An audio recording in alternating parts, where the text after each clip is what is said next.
మొత్తం 26 జిల్లాల్లో నువ్వు చేసిన అవినీతి నువ్వు చేసిన కబ్జాలు బయటపడ్డాయా లేదా? ఊరుకుంటారా? అధికారులు ఊరుకుంటారా? ఇప్పుడే మాట్లాడతా. అయినా నాకు ఇవన్నీ కాదు పవన్ గారు. I want to know where is Sajjala. నాకు నిజంగా కూడా తెలుసుకోవాలనుంది. సజ్జల రామకృష్ణారెడ్డి అనేటువంటి వ్యక్తి మొన్న అసెంబ్లీ లాబీలో దీంట్లో ఈయన ఎమ్మెల్యేలు ఎమ్మెల్సీల సమావేశం పెట్టినప్పుడు కనిపించాడు నిలబడి. మన ఛానల్లోనే చూపించాం అది. తర్వాత ఎక్కడికి పోయాడు? ఋషికొండ మీద మాట్లాడు, నిన్న తాడేపల్లి ఇష్యూ మీద మాట్లాడు, జగనన్న మీద ఇన్ని అభాండాలు వస్తుంటే మాట్లాడు. అంటే ఏంటి? అధికారం పోతే వదిలేస్తావా సజ్జల? అంతేనా? ఇదేనా నీ స్వామి భక్తి? 5 సంవత్సరాలు లిటరల్గా నేను నెత్తి మీద పెట్టుకొని పోషించాడే జగనన్న. ఇదేనా నీ స్వామి భక్తి అని అడుగుతున్నారు పాపం వైఎస్ఆర్సీపీ కార్యకర్తలు. ప్రతిపక్ష నేత అని పేపర్లు పాపం పేపర్లో అది కాదు సార్, క్లారిటీ ఇచ్చారు. భారతిరెడ్డి గారు వేసారట. అది సార్ ఇచ్చారు క్లారిటీ, సత్యమూర్తి గారు. భారతిరెడ్డి గారు వేశారు, ఆయనకి దానికి ఏం సంబంధం లేదు. అయితే చేసిన అక్రమాల గురించి ఆమె చూస్తున్నారు.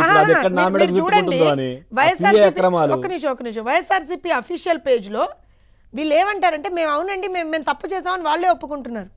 మీరు చేస్తే రాజకీయం అట, మేము చేస్తే కబ్జానా అని తెలుగుదేశం పార్టీని అడుగుతున్నారు వాళ్ళు. మేమేం రాజకీయం చేసాం? అకార్డింగ్ టు నార్మ్స్ తీసుకున్నామే. ఇది అంటే అకార్డింగ్ టు దిస్ వాళ్ళు ఒప్పుకుంటున్నారు కదా. అవును మేము కబ్జాలు చేసామని ఒప్పుకుంటున్నారా? చెప్పండి వాళ్ళని ఒకసారి. ఇది వీళ్ళు మాట్లాడుతున్నటువంటి మాట అండి. అంటే ఇది ఎందుకంటున్నా అంటే, రాష్ట్ర వ్యాప్తంగా టీడీపీ ఆఫీసులు గట్రా మేము లీజులు తీసుకున్నంట. అరే నాయన, 26 జిల్లాలు కాదు, అప్పుడు ఉమ్మడి 13 జిల్లాలో ఏవో ఎక్కడన్నా టీడీపీ ఆఫీసులు మేము లీజుకి తీసుకొని ఏమన్నా ఉన్నాయో చూపించమని చెప్పండి. పర్మిషన్స్ ఉన్నాయి మాకు. మేము ఎక్కడ ఆఫీస్ తీసుకున్నా దానికి సంబంధించినటువంటి పర్మిషన్స్ ఉన్నాయి. మీరు ఎక్కడన్నా కన్స్ట్రక్షన్స్కి పర్మిషన్ తీసుకున్నారో చూపించండి. నేను అదే అడుగుతున్నాను.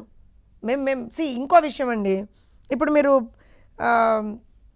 సాక్షిలో ఇలా ఒక బ్యానర్ ఐటమ్ వచ్చిందండి ఇవాళ, ప్రతిపక్ష నాయకుడికి గౌరవం ఇవ్వలేదు అని చెప్పి మాట్లాడారు. గౌరవం అంటే వాళ్ళ ఉద్దేశంలో ఏంటో చెప్పమంటారా? బూతులు తిట్టాలి. గౌరవం అంటే ఏంటో చెప్పమంటారా?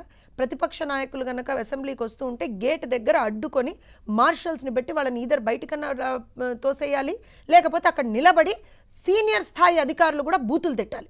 ఇది గౌరవం. ఎవరి దృష్టిలో? వైఎస్ఆర్సీపీ దృష్టిలో, జగన్మోహన్ రెడ్డి దృష్టిలో, అలానే భారతిరెడ్డి గారి దృష్టిలో. మరి ఆ గౌరవం అయితే మేము ఇవ్వలేదండి. నిజమే, మేము జగన్మోహన్ రెడ్డి గారికి గౌరవం ఇవ్వలేదు. ఆయన్ని బూతులు తిట్టలేదు, ఆయన్ని ఎక్కడా కూడా గేట్ దగ్గర ఆపేయలేదు. ఇంకా కారు ఇచ్చి లోపలికి వెళ్ళినాయనా అని చెప్పి లోపల వరకు తీసుకొచ్చారు. సో వాళ్ళు ఎక్స్పెక్ట్ చేసినటువంటి గౌరవం అయితే మేము ఇవ్వలేదు. మీకు అనిపిస్తుందా ఆ విధంగా మీరు సముచిత గౌరవాన్ని నిజంగా కూడా ఇస్తే వాళ్ళు దాన్ని గిల్టీగా ఫీల్ అవుతున్నారు? మీరు పొరపాటు పడుతున్నా అంటున్నా. మీరు పొరపాటు పడుతున్నారు. వాళ్ళ దృష్టిలో సముచిత గౌరవం అంటే ప్రతిపక్ష నాయకుడిని బూతులు తిట్టాలి.